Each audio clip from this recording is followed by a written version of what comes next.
Hello uncle, अंदर कहाँ झांक रहे हो? चोरी करने का इरादा है क्या? अरे नहीं साहब, चोरी वोरी नहीं करना। वो क्या ना, यहाँ पे हमारी लड़की काम करती है, उसी को देख रहे थे। बेटी काम करती है? अरे तो इस तरह क्यों झांक रहे हो? जाके अंदर मिल लो। अरे नहीं साहब, वो क्या ना, हम अंदर नहीं जा सकते।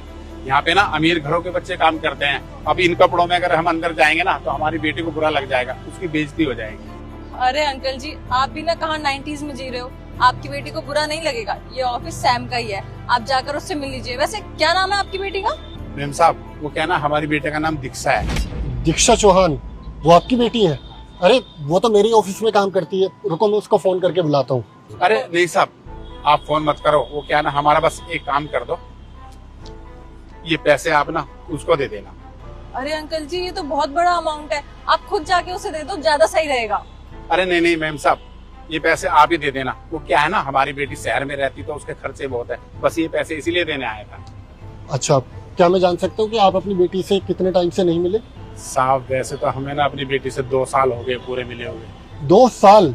मतलब तुम 2 साल से कंटिन्यूसली अपनी बेटी को पैसे भेज रहे हो, लेकिन तुम उससे मिले नहीं, ऐसा क्यों? साहब वो बोलती है मिलने मत आना, हर महीने ना पैसे भेज दिया करना। पर मेरा ना इस बार ना बहुत मन कर रहा था अपनी बेटी को देखने का, इसलिए बस मैं चला आया। सोचा दूर से अपनी बेटी को देख लूंगा और फिर चला जाऊंगा। ठीक है, मैं चाहता हूँ कि आप उससे मिलके जाओ।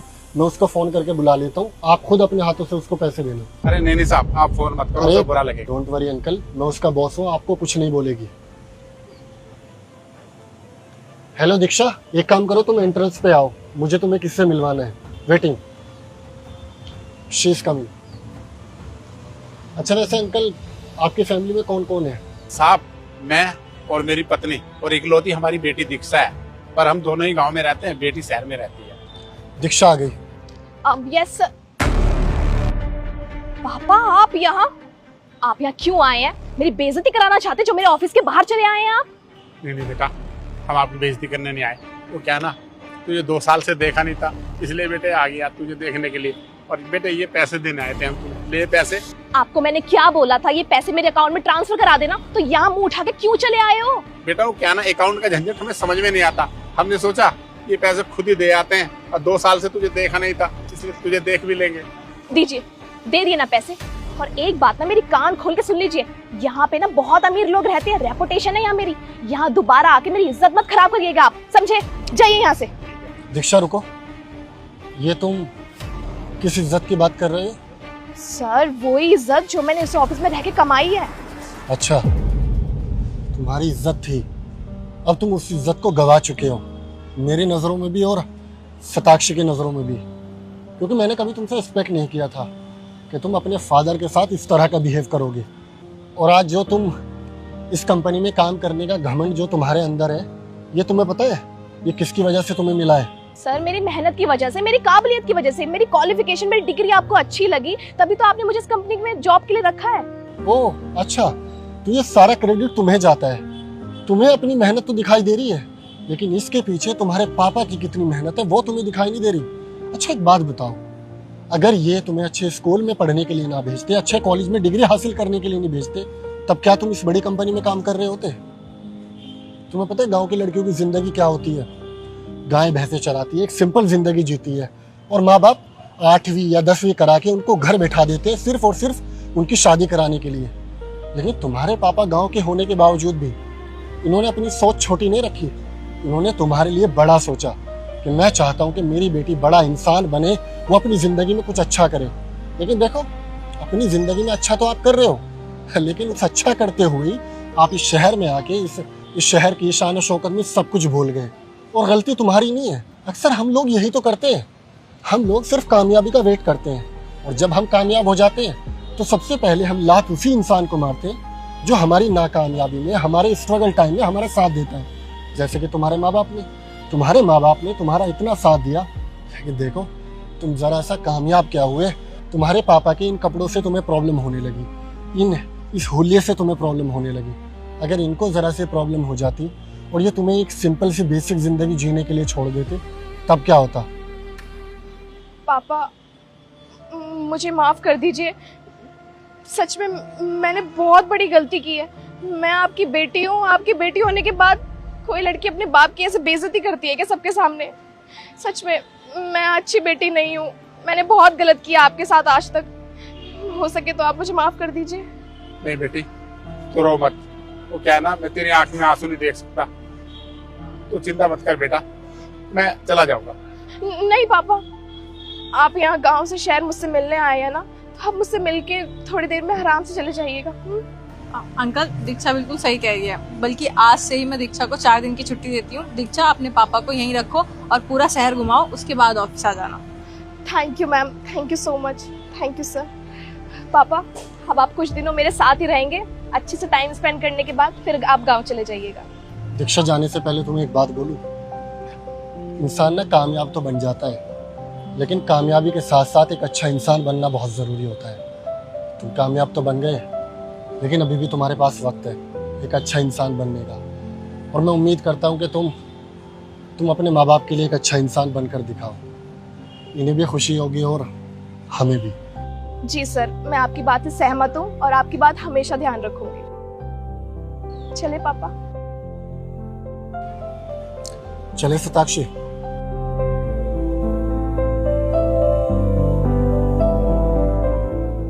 सुनिए देवर जी, आज से इस घर का आधा रेंट आप भी पे करोगे। बड़े होते जा रहे हो, जिम्मेदारी निभाना सीखो। कब तक आपके बड़े भैया सारी जिम्मेदारी निभाते रहेंगे? भैया, ये भाभी क्या कह रही है?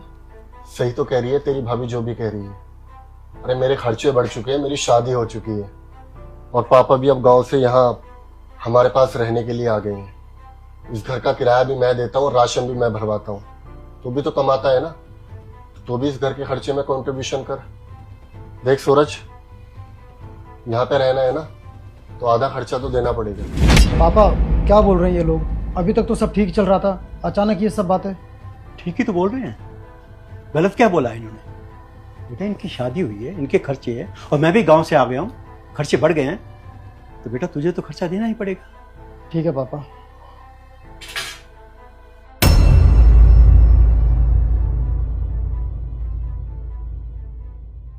अच्छा, तेरे साथ ऐसा क्यों किया? पता नहीं भाई, सुबह सुबह आ रहा था तेरे से मिलने, अचानक भाभी बोलने लगी किराया, ये सारी चीजें, और तो और पापा भी उनका ही साथ दे रहे हैं। पर तेरी फैमिली तो बहुत सपोर्टिव थी ना, और तू तो कहता था तेरा भाई तेरे लिए ये करता है वो करता है, तो फिर अचानक से ये क्या हुआ? यार मनीष, मुझे खुद समझ नहीं आ रहा, पता नहीं। पर्स रख दिया? हाँ जी। भैया, इस फ्लैट का रेंट कितना है और मुझे कितने पैसे देने होंगे? इस फ्लैट का किराया 30,000 रुपये महीना है, तो तू 10,000 रुपये महीना दे देना, बाकी का हम लोग मैनेज कर लेंगे। राशन में कितने देने होंगे? हर महीने 8,000 का राशन भरवाता हूँ, तू 3,000 रुपये दे देना, बाकी का मैं देख लूँगा। 13,000? भैया, आपको तो पता है कि मेरी सैलरी 15,000 है, मैं आपको 13,000 रुपये कहाँ से दूंगा? देवर जी, ये आपकी हेडक है, हमारी नहीं। मैं चलता हूँ।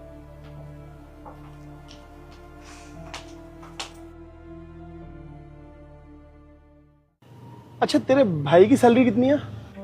1.5 लाख तो होगी उनकी। उसकी सैलरी 1.5 लाख है, फिर भी वो तुझसे ये सब बातें कह रहा है। और तेरी सैलरी 15,000 है, उसमें से 13 वो ले लेंगे, तो तू 2,000 में तू क्या करेगा? पता नहीं यार, मैं खुद परेशान हूँ। अब 13,000 उन्हें दूंगा, तू बता 2,000 में हम क्या करेंगे? फिर अब तूने क्या सोचा है? यार भाई, मैं सोच रहा हूँ ना, मैं कोई गवर्नमेंट एग्जाम की तैयारी कर लेता हूँ। अगर एक बार क्रैक हो गया ना, तो मेरी लाइफ तो सेट हो जाएगी और इन्हें भी पैसे दे दिया करूंगा। सही, तू सही सोच रहा है। और वैसे भी तू पढ़ाई में कितना होशियार था हमेशा से, तो मुझे तो भाई लगता है ना, तू कोई तो गवर्नमेंट एग्जाम क्रैक कर ही देगा। हाँ यार, चल भाई मैं चलता हूँ, नहीं तो भैया बोलेंगे दोस्तों के साथ घूम रहा है। चल, बाय बाय।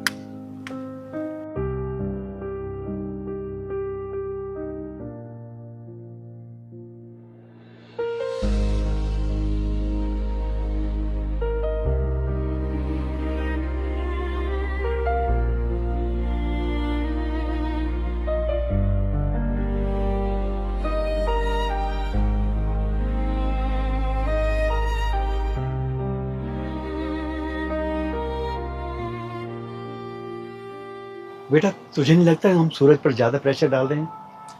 पापा, मैंने जो भी किया है ना, उसके भले के लिए ही किया है, और आज नहीं तो कल उसके कांधों पर जिम्मेदारियां तो डालनी थी ना। अरे कल के दिन वो शादी करेगा, उसके बच्चे होंगे, तो कैसे खर्चा चलाएगा वो?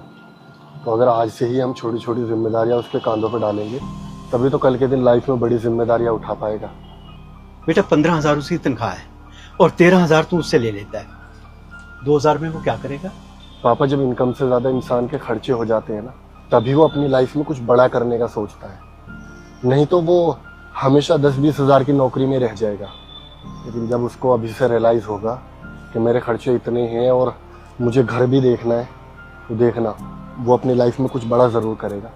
बाकी वो हमारा अपना खून है, आप मुझ पर यकीन रखो, वो जल्दी ही कुछ अच्छा करेगा। ठीक है बेटा, जैसे तुझे अच्छा लगे।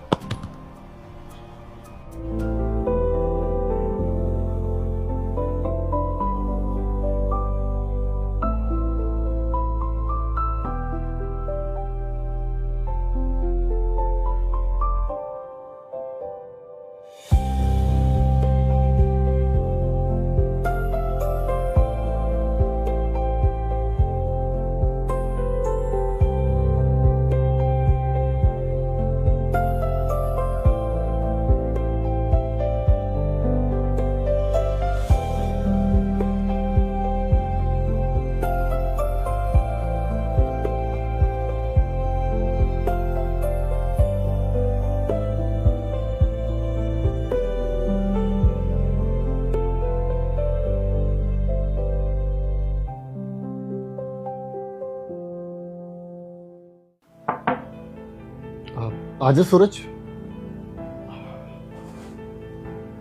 भैया भाभी, मुझे आप लोगों को कुछ बताना था। हाँ, क्या बात है, बताओ। वो पापा को भी बताना है, तो साथ में बताता हूँ। पापा, पापा। हाँ बोलो बेटा, क्या हुआ? वो भैया, मैं पिछले 1 साल से ना यूपीएससी की तैयारी कर रहा था। मैंने आप लोगों को बताया नहीं था, पर मेरा एक ही अटेम्प्ट में क्लियर हो गया। क्या, सीरियसली? हाँ। अरे पापा, ये तो बहुत अच्छी न्यूज़ है। लेकिन फर्स्ट अटेम्प्ट में क्लियर कर दिया? हाँ भैया, फर्स्ट अटेम्प्ट में। वो पापा, भैया मुझे ना इंटरव्यू के लिए कुछ कपड़े लेने थे, तो अगर कुछ पैसे आप मुझे दे देते, मैं सैलरी आती आपको दे दूंगा। पागल हो गया है क्या? अरे मेरा जो कुछ है वो सब तेरा ही तो है। और रुक बेटा, बेटा जो कुछ हुआ है ना, इसका क्रेडिट तेरे भैया भाभी पे जाता है। मतलब? इन्होंने कहा था कि सूरज पर कुछ जिम्मेवारी डालते हैं, कुछ घर के खर्चे डालते हैं, ताकि वो जिंदगी में आगे बढ़े, पैसा कमाने की उनको ललक उठेगी ना, आगे बढ़ेगा, नहीं तो यही रह जाएगा। तो इन बच्चों ने मुझे भी अपने साथ शामिल कर लिया, और मैंने भी तुझे कभी नहीं बताया। अच्छा भैया, वो आपका प्लान था, राशन और वो किराए के लिए पैसे मांगना? हाँ सूरज, क्योंकि अगर हम सब मिलकर तेरे कांधों पे जिम्मेदारियां न डालते ना, तो तू आज इस मुकाम पे ना होता। And I am very proud of you my brother. You are best brother भैया। कॉन्ग्रेचुलेशन देवर जी। थैंक यू भाभी। पापा।